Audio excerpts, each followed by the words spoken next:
All right, well, thank you all for coming today. It's really a pleasure to welcome my colleague from the IISS-Middle East and Bahrain, Michael Elleman.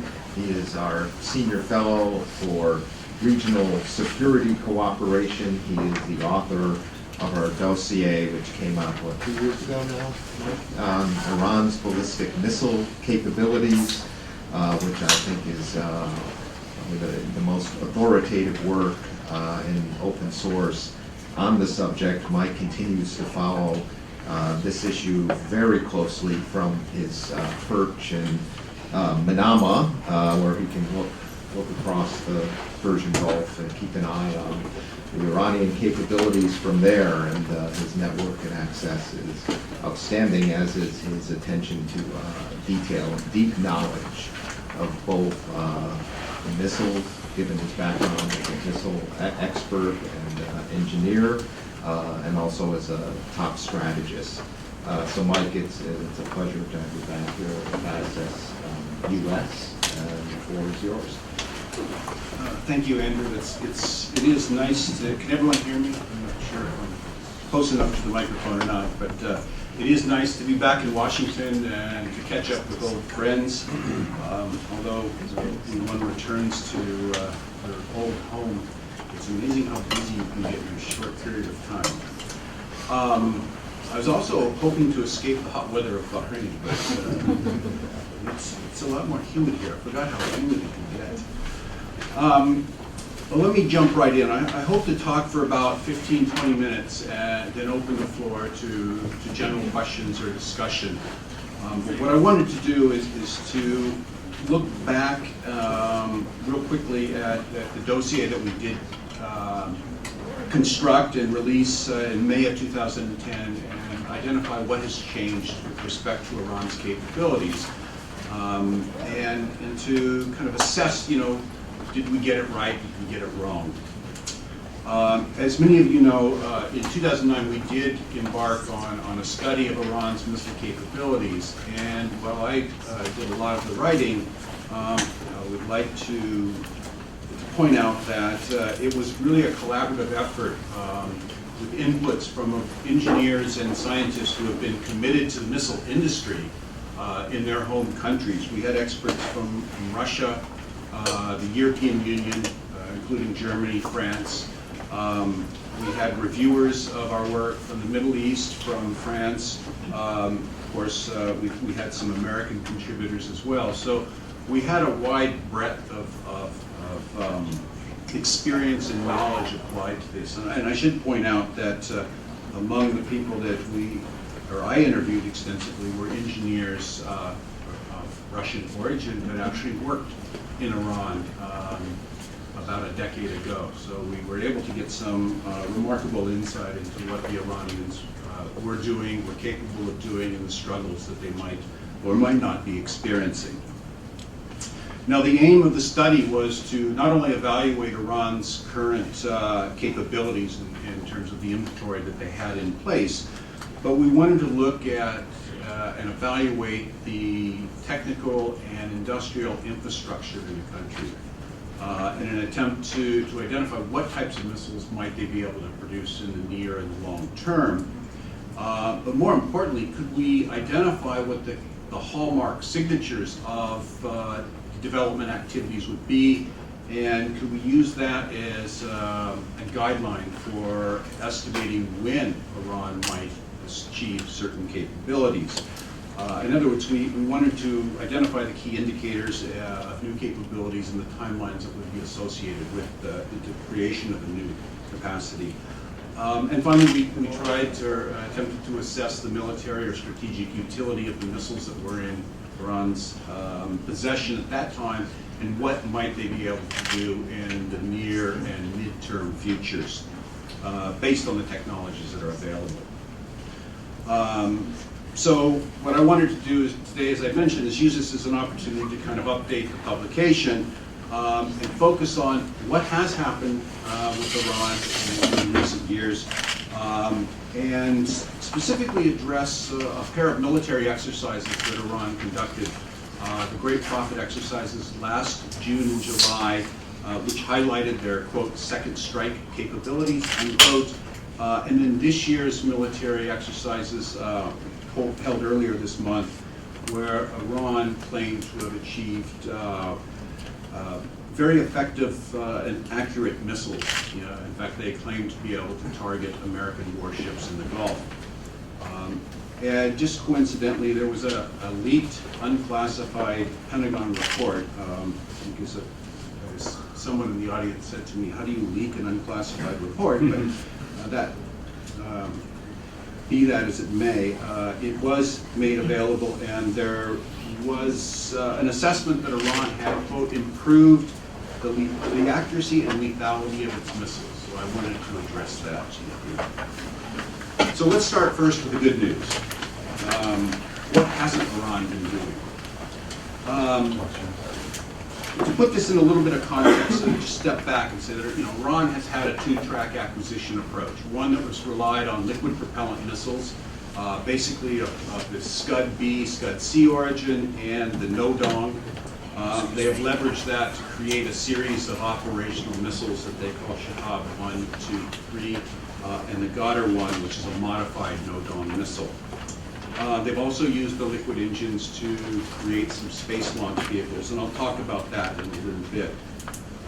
But it was our assessment at the time, and there has been nothing new revealed, at least in the open literature, to suggest that Iran can actually manufacture these engines and insert them into operational assets. They may be able to produce the engines, but the evidence to date suggests that they are not able to operationalize those engines, so they are reliant on foreign sources.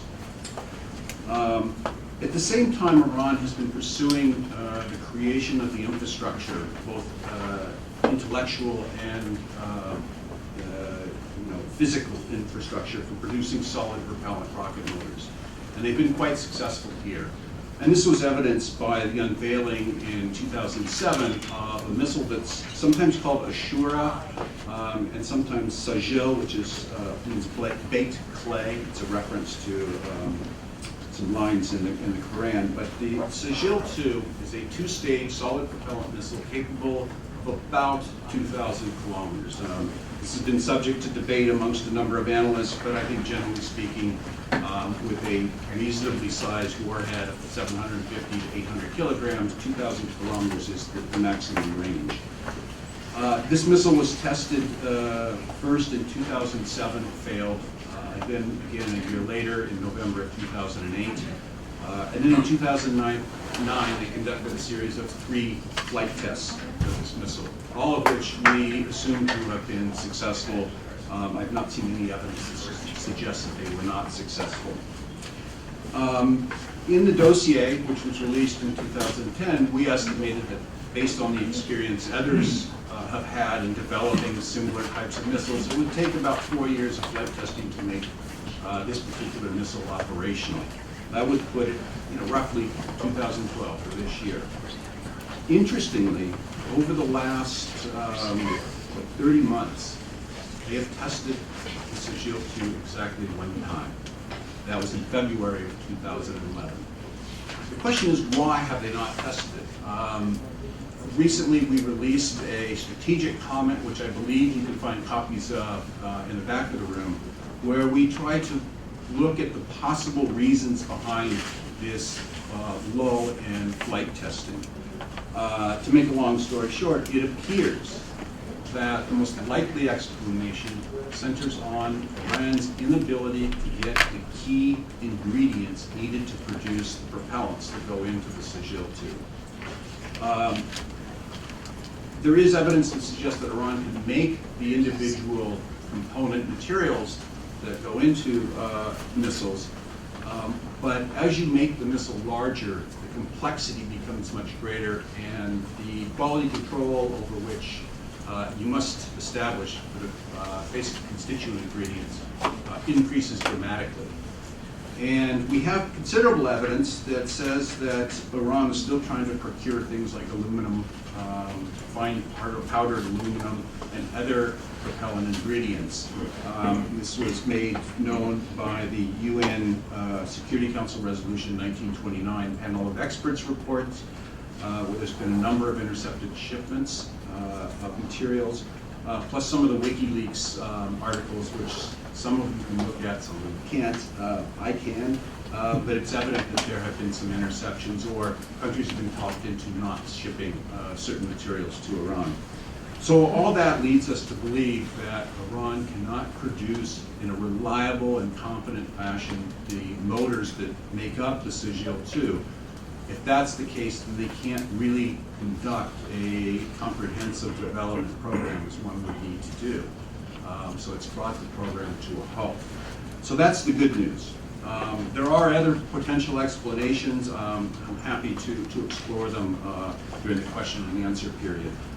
But to me anyway, the overwhelming evidence suggests that it is the sanctions that have halted the development of this long-range system. But this good news has to be tempered somewhat by the expectation that I have that Iran will unveil its new satellite launcher, alternatively called the Samord or the Safir 2B. This is a large satellite launcher. Its first stage looks remarkably similar to that employed by the North Koreans for the Taekwondong 2 or the Una 2, whatever you want to call it. It consists of a cluster of 4 Nodong engines. It's unclear what the second or third stages might look like. They unveiled a mock-up in February of 2010, but I'm pretty certain that the actual launch vehicle will be slightly different.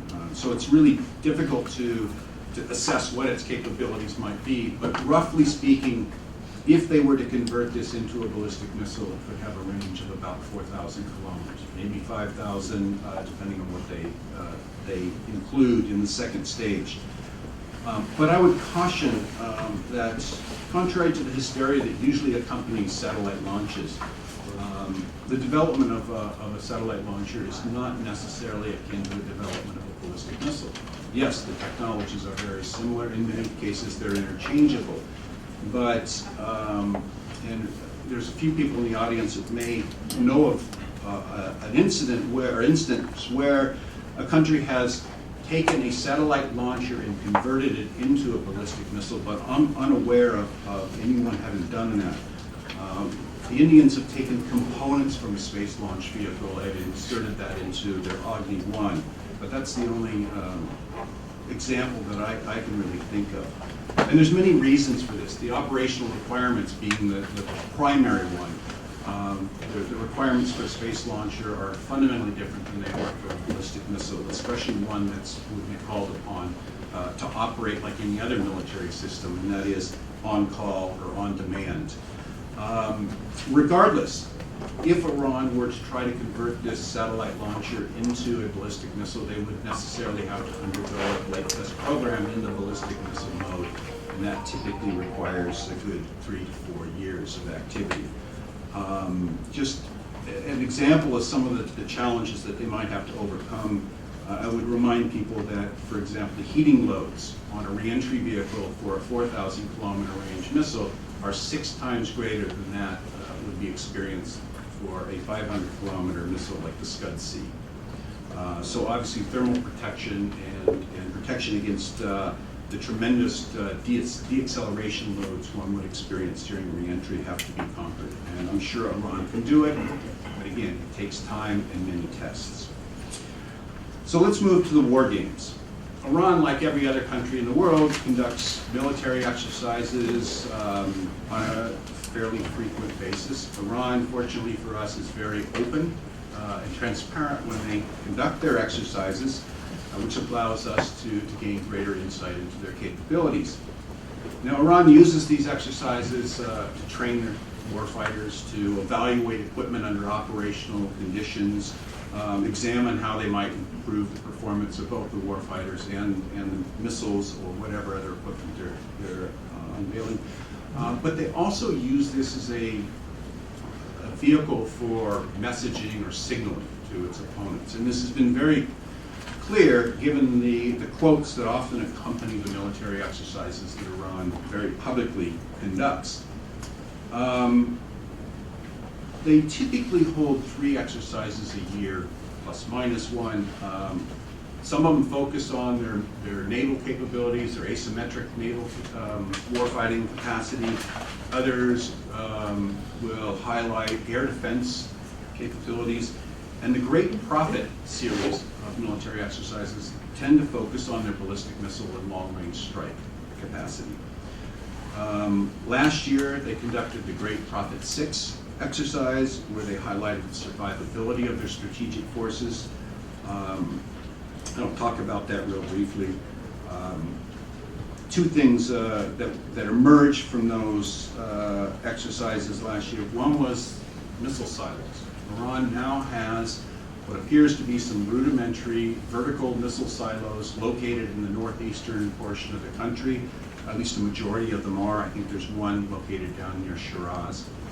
The silos are rather crude.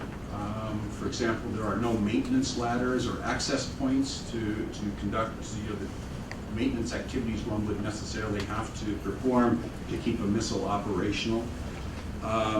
There's no ability to fuel and unfuel a missile while it's in the silo, at least from the videos that they provided or aired publicly. This means, well, a Scud missile, you can keep it fueled for about 30 days, after which you need to completely defuel it, clean it, refurbish all the components, and then you might be able to refuel it.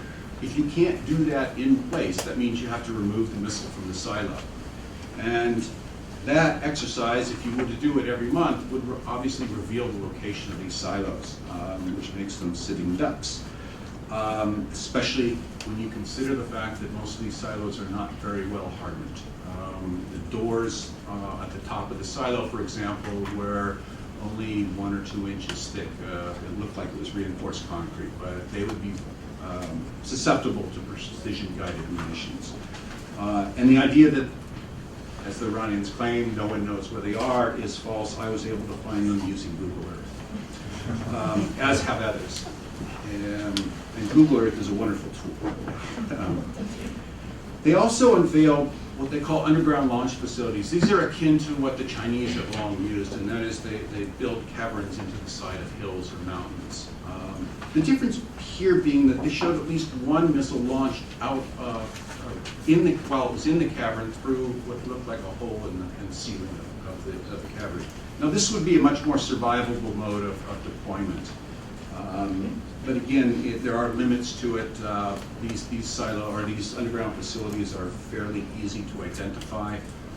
But there's no doubt it probably does enhance the survivability of their forces somewhat.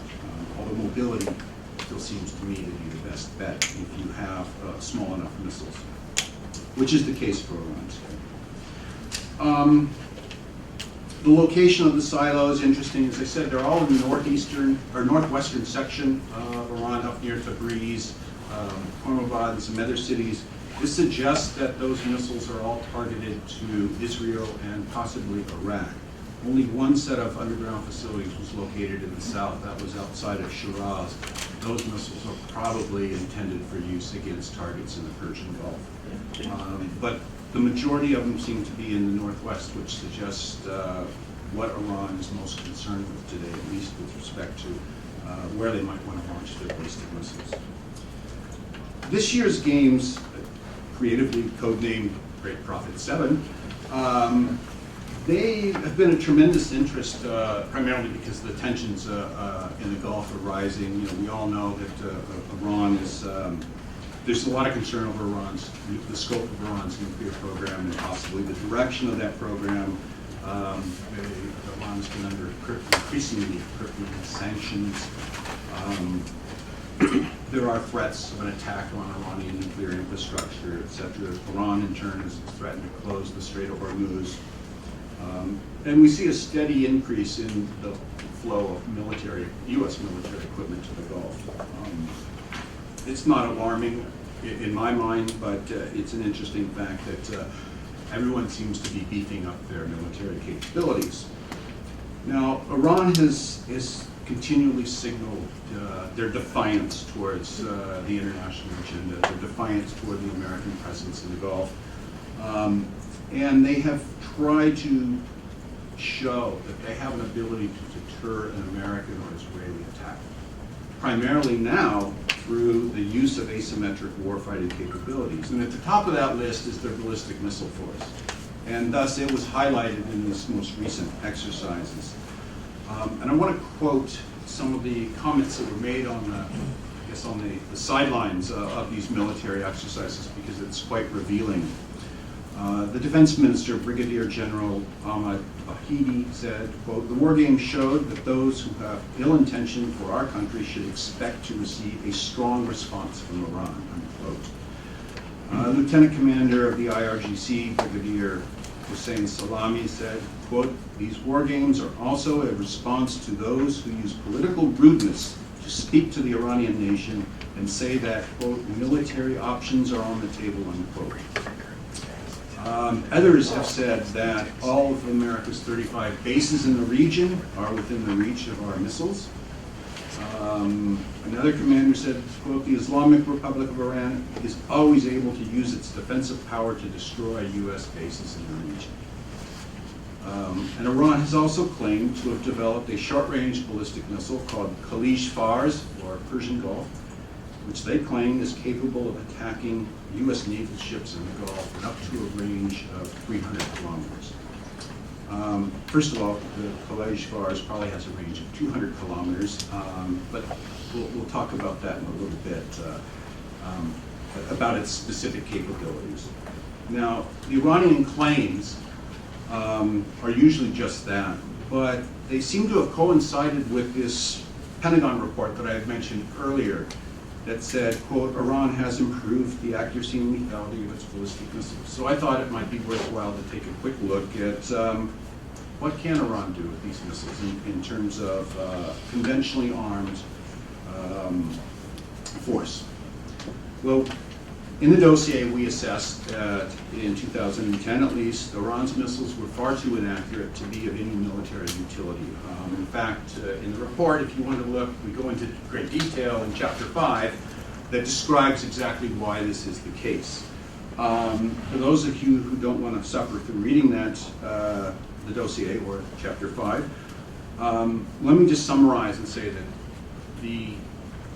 a warhead containing about, say, 1,000 kilograms of high explosive. It has a kind of radius of destruction on the order of 50 to 80 meters, depending on the vulnerability of the target and number of other factors, the height at which it was detonated, whether it's fragmenting or unfragmenting. There's a variety of things, but suffice it to say, it has a destructive radius of 80 meters or less. Now, the accuracy of a Scud B missile is fairly well documented. It's on the order of 500 to 1,000 kilometers, meters, depending on who's operating the system and how well they operate it. What that means is, in reality, is that they call it a circular air probable. It's a statistical formulation that says half the missiles aimed at a specific point would land within 500 to 1,000 meters of that specific aim point. So, if you have a small radius of destruction and a large radius of air, it means you have little probability of actually destroying the target you're aimed at.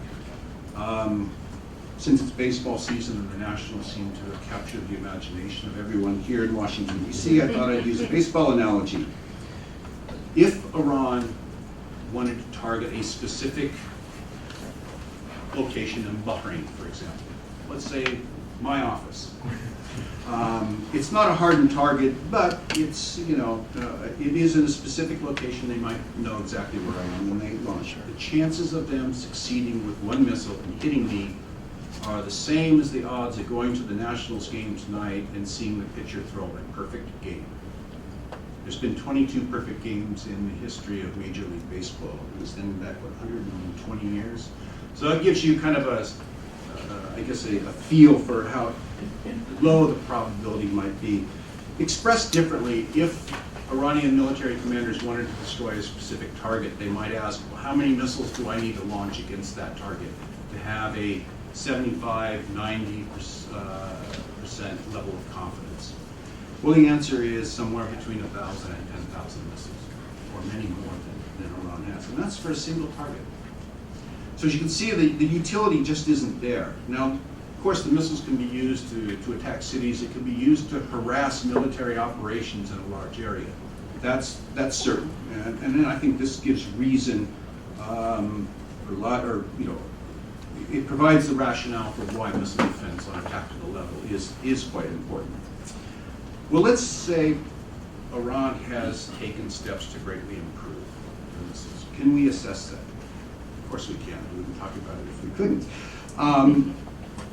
A majority of, or a lot of these sources of air could be mitigated in theory by the use of GPS. You can know your exact launch location. You can identify the exact location of the target. You're no longer susceptible to errors by reading maps, which can typically be on the 50 to 100 meter range. You eliminate those errors. If you could use GPS, and this is a big if, and I can explain after why I think GPS is quite difficult to incorporate into a ballistic missile, but let's assume for a moment you can do that, and the Iranians have done that successfully. You can eliminate the errors due to alignment of the gyroscopes and accelerometers that measure the missile's acceleration and velocity. You can eliminate those errors. You eliminate the errors due to the drift in the gyroscopes and all these other minor problems that one encounters. Let's eliminate all those errors. That leaves us with three major sources of inaccuracy in Iran's missiles that are, quote, GPS guided, unquote. Initial alignment of the missile. You can't, even with GPS, it's very difficult to align the missile perfectly. So let's assume you can line it to within 200 to 300 microradians. Put that in perspective, your alignment is good to 1 inch in 100 yards. If you were to be able to do that, your downrange air for a Scud missile is on the order of 130 kilometers. For the Goddard one, which has a maximum range of 1,600 kilometers, your air is 900 meters. So you can see you're already well outside the radius of destruction of your explosive. Now there's two other sources that are even larger. Missiles derive their range by accelerating it through what they call the boost phase. If you have a timing error of when you shut down the engine or the booster motor of 0.5 milliseconds, in other words, 0.5 one-thousandths of a second, your air, as it's propagated downrange, is on the order of 300 meters for a Scud, 1,700 meters for a Goddard 1. To achieve greater precision in shutting off the engine is quite difficult because even if you know exactly when you want to do it, you still have to time the shutting of valves or the detonation of what they call thrust termination ports, etc. So 5 milliseconds is a very reasonable, actually it's quite a generous estimate of what they might be able to do. There's also the problem of residual thrust. You can't just shut down an engine instantaneously. In liquid propellant engines, you still have the turbine which is spinning, even though you've shut down the flow of fuel and oxidizer to the combustion chamber. It takes time for the turbine, which is spinning at 30 to 40,000 revolutions per minute, to actually slow down. So if you assume you get about 10% of the real thrust value for 0.2 seconds, that results in an air of 250 meters for the Scud, 1,300 meters for the Goddard 1. So as you can see, even if you have perfect GPS or navigation systems, you can't create accurate systems downrange, unless, of course, you include post-boost vehicle or terminal guidance. Post-boost vehicles, that's what the United States, Russia, now China use on their intercontinental range missiles. There's no evidence to suggest that Iran is currently incorporating such a system. Over time, yeah, they might be able to use some of the things that they've been working on of late for a much longer range missile. For example, the second stage of the Saphir satellite launch, it uses a low thrust engine that conceivably could be converted into a post-boost vehicle. But again, the penalty they would pay in terms of the ultimate range of the missile would be significant.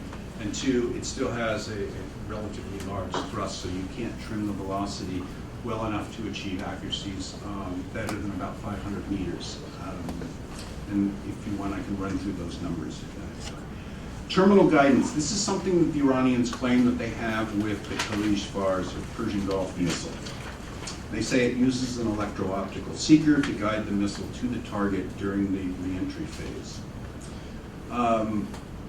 Choice of an electro-optical seeker I found quite interesting because, as far as I know, only a couple of missiles have actually attempted that in the past. The Russians tried it with a version of the Scud in the 1960s. It failed. They gave up on it.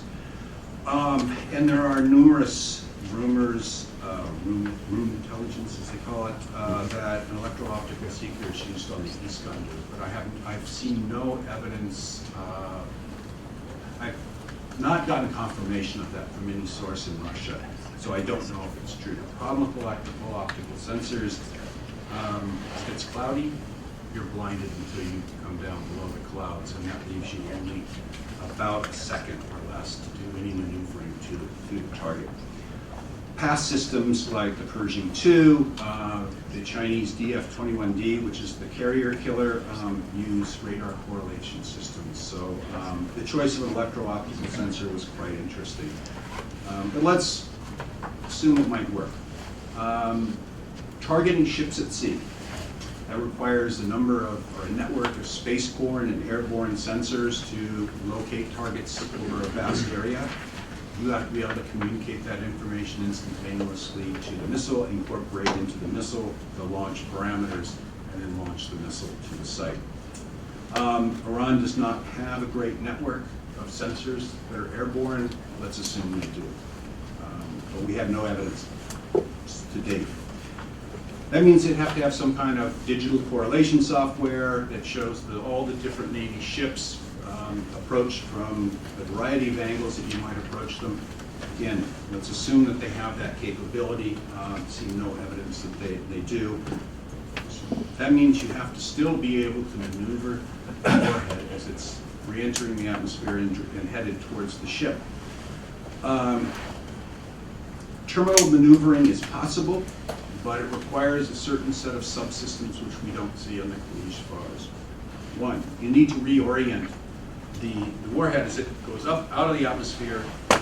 It's going at an angle like that. There's no atmosphere. There's no way to tip over the warhead so that it's directed in a line for the proper angle of re-entry. Usually, people use a small booster, boost control system to reorient and spin the warhead so that it's stable re-entry. The Khalij-Fars does not have that system, as far as I can tell. During final descent, you have to be able to maneuver, or you have fins or jets to maneuver the nose cone, if you will, as it's falling towards the Earth. The Khalij-Fars does have some small canard wings on the front end of the missile. Those are there primarily to provide some minimal steering during the ascent phase. That's why they're located up near the front end. During re-entry, in order to maneuver, you have to have you would prefer to have the control mechanisms as far back on the overall vehicle re-entering as possible to get proper steering. The canards are located at the front of the missile, so unless the warhead separates, those canards couldn't possibly maneuver the entire missile above the target. So let's further assume that the warhead separates. The videos that the Iranians have showed of the Khalij-Fars, quote, striking a ship, unquote, indicates that the entire missile re-enters the atmosphere. So it appears, from early evidence that we have, that the Khalij-Fars does not have the capacity to steer towards the ship or a given target. Nonetheless, they have shown two videos of a, quote, missile striking a ship at sea. If you watch one of them carefully, at the bottom of the frame, you can see a C-801 cruise missile striking the ship from an orientation parallel to the ocean and not from above. Poor editing on the part of the Iranians, which isn't the first time The second one, it's a little more difficult to tell what exactly is headed towards the ship. And so there's always a possibility to have some minimal capability. We have not seen evidence of a ballistic missile actually being able to strike a ship. Further, during the Great Prophet 7 exercises, Iran constructed a mock airfield, which they were using for target practice. And they showed some videos of missile impacts. There was 3, possibly 4 impacts on the edge of the airfield.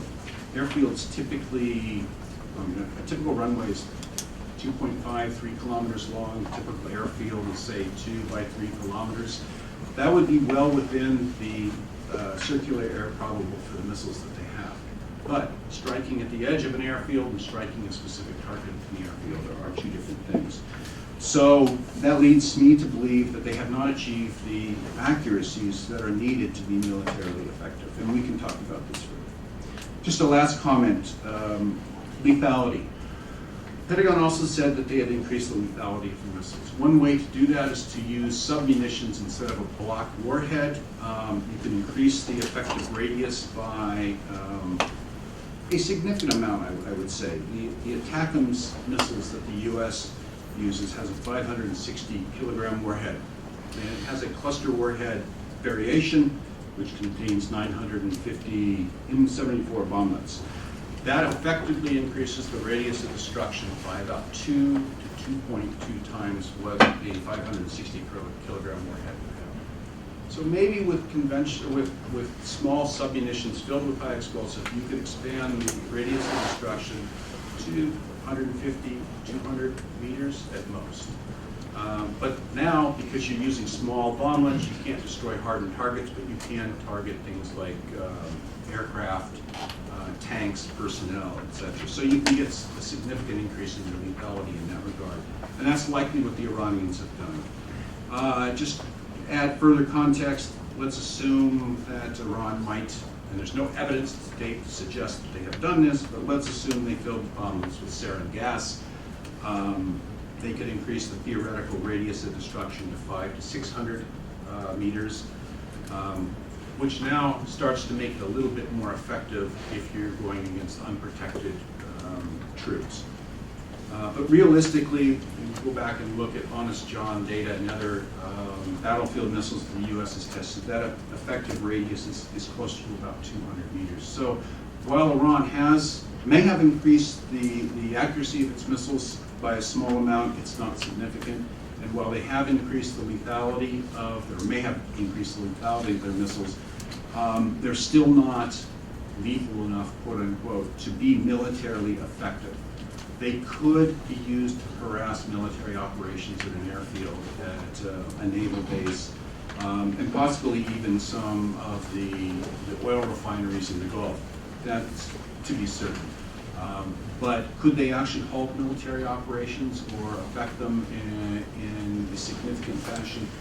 Probably not. And if you add in missile defenses, I know I have one of the great missile defense critics in the audience at Postal, but I think there is an argument to be made theater missile defense is a doable proposition, especially when you consider that you're not asking the missile defense systems to be 100% guarantees that nothing will get through. Instead, you're looking to get a respite from the attacks that are in progress. So I'll stop there and open the floor to questions, and feel free to.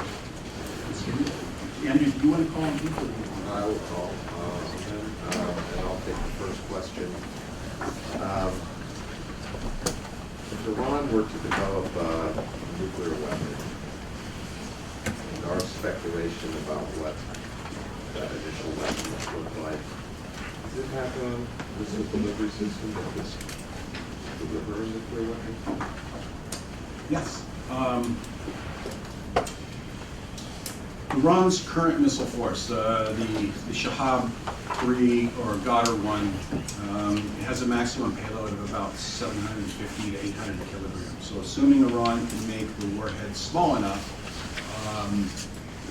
the payload bay, depending on the nose cone variation they use, is on the order of 1 meter.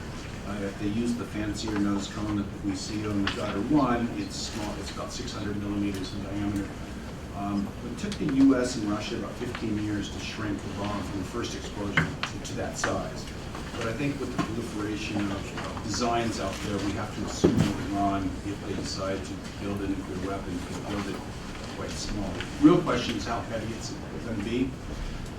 If it weighs on the order of, the bomb itself on the order of 1 ton, the re-entry vehicle, the ballasting and everything is going to be on the order of 1,300 to 1,400 kilograms. I mean, yeah, kilograms. In that case, the Ghadar-1 has a range of only about 900 to 1,000 kilometers, which means they'd have to launch, if they were launching in Israel, it would have to be launched right along the western border of Iraq, which would make it somewhat vulnerable. And I think that is exactly why they have been pursuing the creation of the Sigil-2.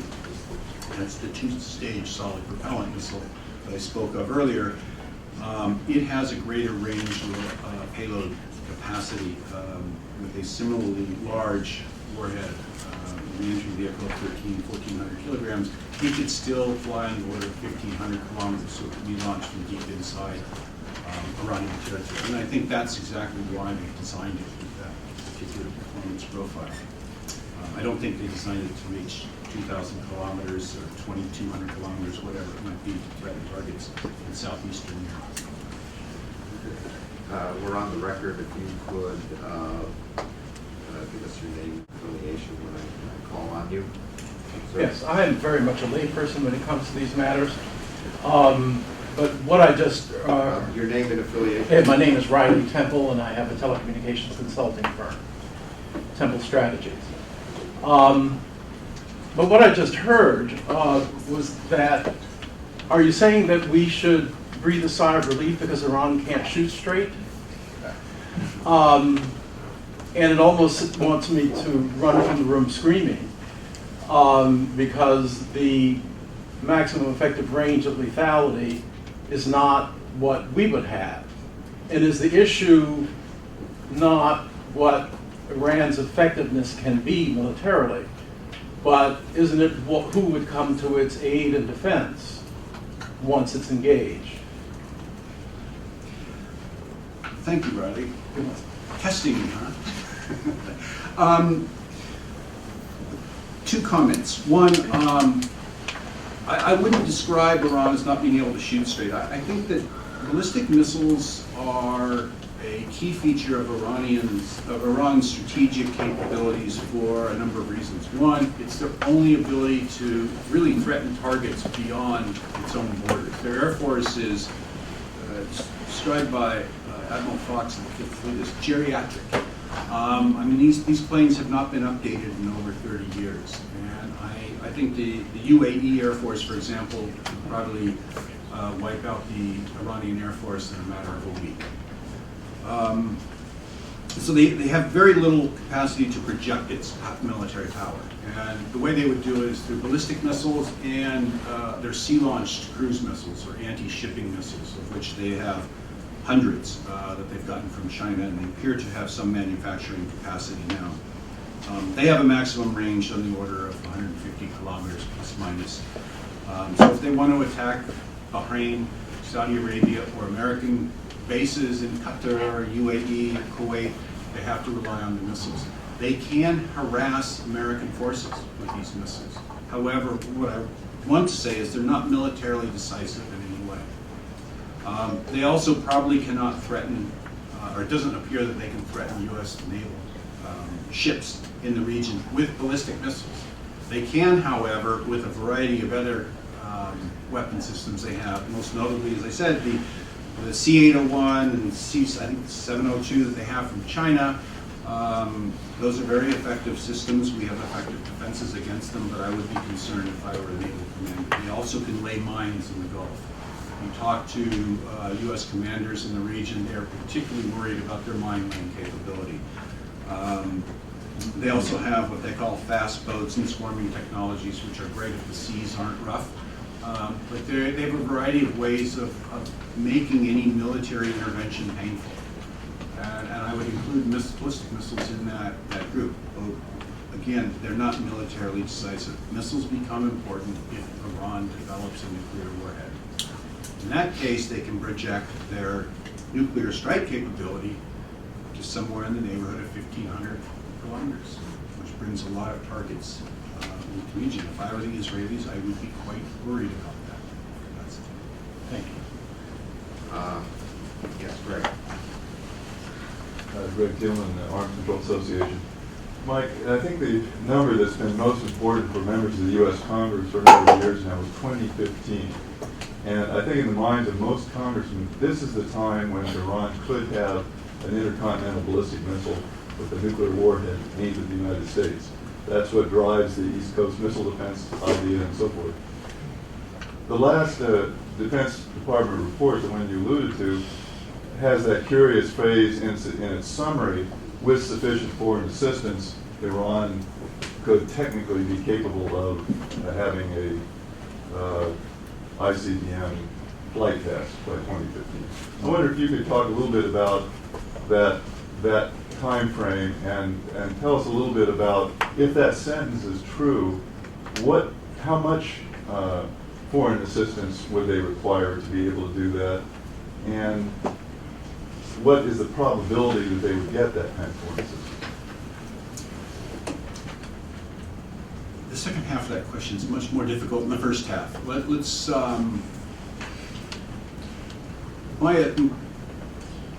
my view is that Iran is actually quite self-sufficient. I mean, they have demonstrated a tremendous capability in terms of systems management, engineering management. They have institutionalized a lot of the knowledge that goes into making ballistic missiles and a lot of other military technologies. I mean, in a sense, sanctions have made them much more self-reliant. And these guys have been very creative, and they have approached their development programs in a very structured and disciplined way, quite unlike what the North Koreans have shown in the past. In fact, I would argue that the Iranians are probably quite a bit more capable than the North Koreans at this point, and I don't think they would look to the North Koreans for foreign technical assistance. So I think, for the most part, Iran, if they decided they wanted an ICBM, could develop it on their own. Now, they still may have to import a lot of the manufacturing equipment or some of the components, everything from annealing ovens to propellant mixers to, there's a variety of technologies that they may not have access to. But they have shown a very creative way to get those things if they decide they really need it. On timing, the wording that they used was very interesting, I'll paraphrase it, so I'll get it wrong if I try to quote it, but I think they said, would be capable of testing an ICBM range missile by 2015. I wouldn't disagree with that. I think if they want to do a proof of concept, proof principle launch, they could probably put something up that it may not actually succeed. It may tumble into the ocean like the North Korean launches have in the past, but they certainly could do that by 2015. Would it be meaningful? Depends on how structured approach they took to get there. But let us remember that a single flight test does not represent a capability. It takes years and a dozen at least flight tests to be able to prove that a system is operational under a variety of conditions, on demand. Let's remember space launchers like the space shuttle. You can delay the launch if you encounter a problem during countdown. You can wait for perfect weather. You have a variety of options with the ballistic missile. The military system has to be able to work as soon as the commander says, I want it fired. And those constraints make it far more difficult to prove that a system is capable of working under just a variety of temperature conditions, for example. And so, yeah, Iran might be able to test an ICBM-capable missile by 2015, but I would be very surprised if they had an operational system before 2020. And given the way they've approached development in the past, I would see them developing an intermediate-range missile, proving that out, and then developing an intercontinental missile. And I won't talk about the timelines for the nuclear, because I think those are fairly well established and argued with a variety of people. And I would call on Mark Fitzpatrick, my colleague, to describe that in a far more comprehensive way than I can. Paul Kirk, I was wondering, I was struck by in your presentation by the amount of information that Iran makes public in one way or another about its military capabilities. So I was struck by in your presentation the amount of information Iran makes public one way or another about its military capabilities, even when that information contradicts their public statements about those. And there's a similar tendency in the nuclear program as well. And I was wondering if you had any insight as to why that is. Certain things, of course, they can't keep secret very easily, but other information, it seems like they're trying to get, they're putting it out there. And why is that? Well, I won't pretend to understand exactly how an Iranian thinks. I have trouble understanding how I think, let alone Iranians. But it seems to me that they have multiple goals. One, they have a lot of, it's a prestige capability, both the nuclear program and the missile programs.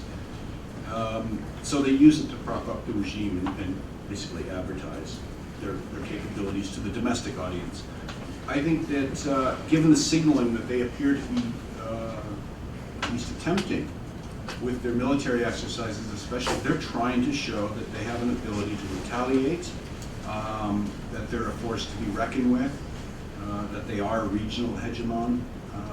And it is quite effective. I mean, if you listen to people in the Gulf, they talk about Iran's missile capabilities, their nuclear capacity. So it does work, and it does achieve a lot of the aims that they're attempting to achieve. And you look even at the popular press.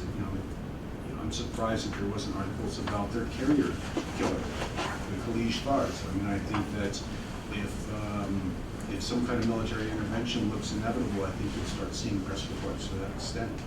And I think that's one of the reasons we're trying to get this information out in the public realm, is to say, well, wait a second, have they really shown that they have this capacity? Do the missiles they have contain the necessary systems and subsystems to be capable of carrying out such a mission? So I think that they're signaling both domestic and international audiences, and that's the primary reason.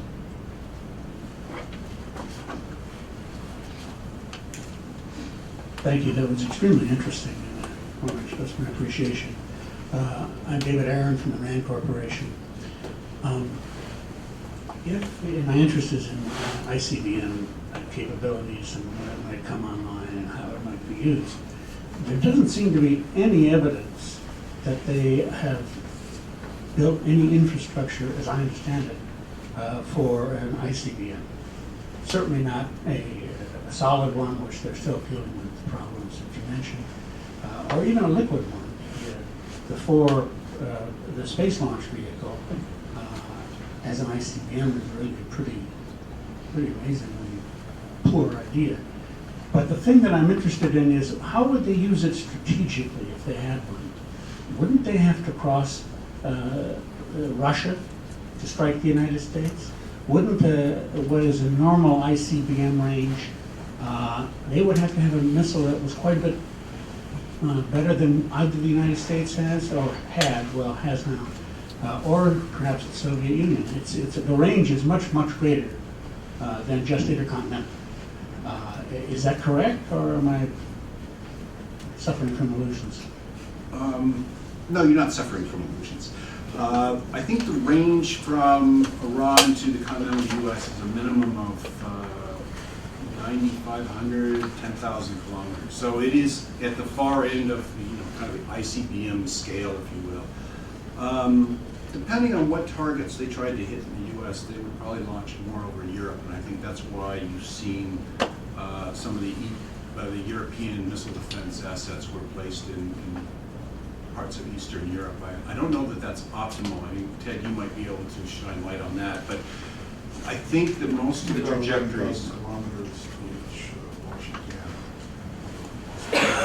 So they would necessarily, they would be launching more on a western track over Europe, not Russia. But you're right, the range is considerably further than the typical 5,500 to 8,000 kilometer range for most ICBMs, because of their location. And so reaching the U.S. is going to prove to be quite difficult, and it's going to be a very large missile. Yeah. It's, even if it's a solid, it's going to be quite large. And, I would be very surprised if they can make one mobile. It's almost certainly going to have to be a static launch. Thank you. Ted Postal from MIT. I have a comment, which I think you already know the answer to, so it's really for the audience. And then a question that might be useful for the audience, you and I to discuss it for the audience. First, the comment is that you're not talking about nuclear weapons on ballistic missiles. It always amazes me how people do not think about civil defense, because you have warning that these things are coming. It's not as satisfying as shooting it out of the sky, I acknowledge it. But civil defense does save lives, because these warheads are just not that lethal. And unless it falls on top of you, and you're very unlucky, you can survive these things with very modest levels of civil defense. So that's just a comment. On the second statement about testing an ICBM, I'm not nearly as knowledgeable about these things as you are, which is one of the reasons why I want to talk to you later.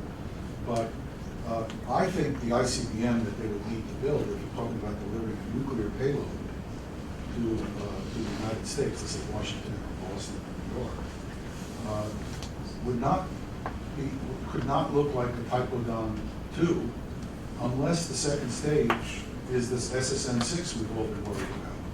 So it's not dealing with a very high performance second stage rocket motor, which maybe that's what we would see, I don't know. But if it's something that depends on node-on rocket motors or something like that, then we're talking about, I think, and you can correct me, probably 110, 120 ton missile based on the lower fuel technologies, which means the first stage is probably going to have a cluster of 6 node-on engines to lift off. And that's not a trivial step forward from already before.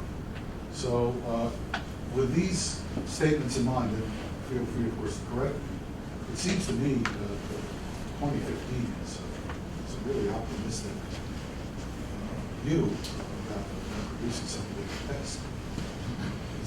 But correct me, please. Yeah, first, the civil defense. Of course, Andrew wouldn't let me use slides, so I didn't have them. But in the briefings I've been giving in the Gulf, because this is, Iran's shorter range systems are of great interest. That one of the slides I have is, if you want a cheap mechanism to enhance the safety of your own population, civil defense is a very effective investment. During World War II, and I think your colleague George Lewis produced this study. During World War II, the Germans used 2 different missiles to strike London. One was the V2, which is a ballistic missile. The other was the V1, or buzz bomb. The buzz bombs made a lot of noise as they were coming in, and they were so loud, in fact, that people had somewhere between 30 and 60 seconds to take cover. Both missiles had the same size warhead, about 1 ton. But the casualty rates for the V2 were about twice that of the V1. Suggests that if you have a simple mechanism to provide 30 to 60 seconds of advance warning of an impact, you could increase survivability by 50%. And by the way, if you look at the numbers of the people who died during World War II, I think there was somewhere in the neighborhood of 1,100 missile strikes on London, and the total number of deaths was on the order of 2,700. Don't quote me on that, but it's right around 2.5 people per missile. The numbers were a little bit higher on the Iraqi attacks against Tehran, but we're having trouble getting really good data on that, so I don't know if the numbers were significantly higher or not. Iraq's use of Scuds against Israel, the numbers, I think 1 or 2 deaths for 44 or something. None from physical effects, one Yeah. from a patriot falling in the street, and then a couple From of heart people died attack. from heart attacks. Yeah. So, the total number of deaths for ballistic missiles that are conventionally armed is actually quite small unless you happen to be very unlucky. So that's one point. The point on the ICBMs, Yes, I mean, if Iran were to quickly try to make an ICBM, it would be huge. It would be on the order of 110 to 120 tons. It would be extremely vulnerable to pre-launch destruction. It would take time to assemble it and fuel it. Again, because they have fuels that are similar to the Scud, you can only leave it fueled for about 30 days at a time anyway. So, pre-fueling is a possibility, but boy, it really gives indications of intent. So, yes, they could test something that might work. It might not work either. The Pentagon didn't say anything about it working. They just said they could test it. These words are chosen very carefully when they issue these reports. And the fact that they specifically say test as opposed to, have an ICBM like they have in the past, I think is significant. And they're trying to enhance the fidelity of what the claims they're making. And yeah, by 2015 they might be able to string something together and test it. But I don't think it would be a viable system. And even if it was, it would still take them another 3 to 5 years to prove it out through a testing program before they have real capability. Yes. Monica Lutz from the European Union delegation. Can you talk about what you think the future implications for warfare would be based on these various situations and how other countries could respond in, say, in the next 5 to 10 years? I'm not sure I quite understand the question, sorry. Sure. What do you think the future of warfare will look like as more and more countries are developing these types of missiles and if more nuclear arms come into play? More nuclear arms coming into play would not be a good thing. I mean, there's a variety of arguments that people have made is how catastrophic is it if Iran becomes a nuclear weapon state. I'd like to stay out of that debate for the moment. Ballistic missiles themselves, I mean, we are seeing an indication that more countries are pursuing ballistic missiles. In fact, contrary to the claims that the proponents of ballistic missile defense make, the defenses have not deterred people from procuring ballistic missiles. I mean, we have the normal group of actors, the Irans, North Korea, Syria. But again, these missiles are not really militarily effective. But in a small region, and let's use Syria as an example, and we'll ignore for the moment the possible collapse of the Assad regime. They have invested quite a bit of money over recent years to procure a very large number of short-range systems. They may be inaccurate, they may have small warheads, but they can be fired in large numbers. And I think this is a lesson learned from Hezbollah's campaign in 2006, that you can paralyze an industrial state by just launching a large number of rockets that essentially randomly land in all sorts of locations. I mean, imagine if someone were launching just grenades into Washington, D.C. proper. It has a paralyzing effect. So in that sense, ballistic missiles extend the range of, or even artillery rockets is what I would really call them in Syria. You extend the range at which you can inflict some pain on an opponent. Is it determinative? No, but it can increase the cost to make people think twice about engaging in military action. And I think that's what the Syrians are looking to do. That's what Hezbollah has been looking to do. Using them in large numbers can be very disruptive. What I'm alarmed about recently, not alarmed, but what makes me scratch my head quite a bit is I see Turkey now saying that they want to develop ballistic missiles. I see the South Koreans say they want to have some ballistic missiles because the North Koreans have them. On the latter, I don't understand that logic. I mean, they have cruise missiles. They have all sorts of precision-guided munitions they can deliver by aircraft. From a military perspective, I don't see why they need ballistic missiles. I would much rather sink the money into missile defenses, for the theater range missile defenses that they would want to use to protect themselves from the North Koreans. So, in terms of changing warfare, Yeah, I mean, they're gonna make, there's gonna be significant changes to the way war is conducted, but I don't think ballistic missiles are gonna be at the forefront. I worry more about the emerging threat of cruise missiles. I think there's, I saw Dennis in the audience here.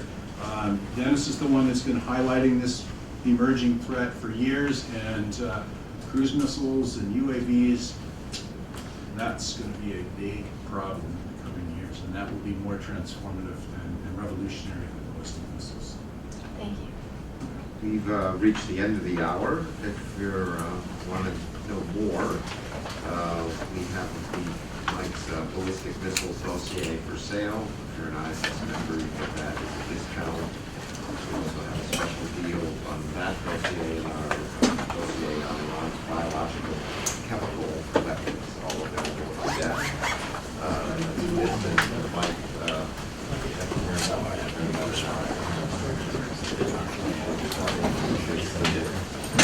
much.